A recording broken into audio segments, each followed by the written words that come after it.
What inspired you to start the Engineering Explained YouTube channel? Because you started that in college.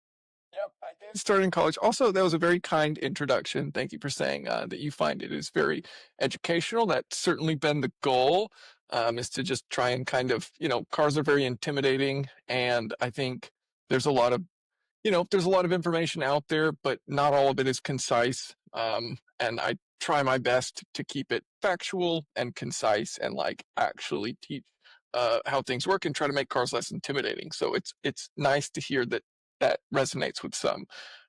As far as what got me to start it, it was mostly because I wanted a job. I was in college when I started it, summer before my senior year, and I just wanted something that I could put on a resume besides my internship because that was all I had. I had one internship and like decent grades, and it's like, okay, well, who cares? Like, that's not enough.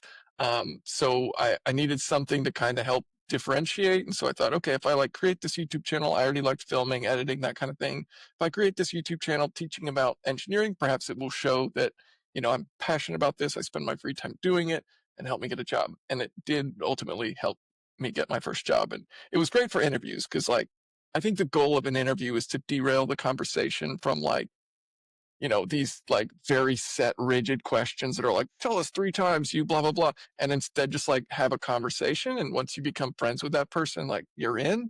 And so YouTube then again was like so new and it was just like a fun conversation piece.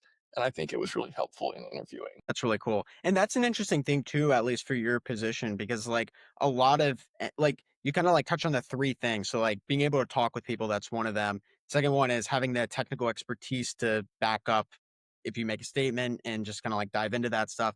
And then the third one's also like that creativity to run and think of ideas to like make a YouTube channel for. And I think you're one of the few people who kind of like touches on those three things because at least as being in engineering, it's like a lot of people either have like one or two, and it's very hard to find like the person with three of them. And But well, and it's interesting. perhaps, well, I'm just going to say, perhaps I'm lacking in that engineering one. Hence, I am where I am. Like they say, those who can't do teach, or something along those lines. But I think not being great at communicating is often a feature of many engineers out there. Yes. So yeah, I think the fact that I knew how to talk in like a simple language that others could understand, perhaps solely because my vocabulary is poor, but regardless, it worked. Like people could understand what I'm saying.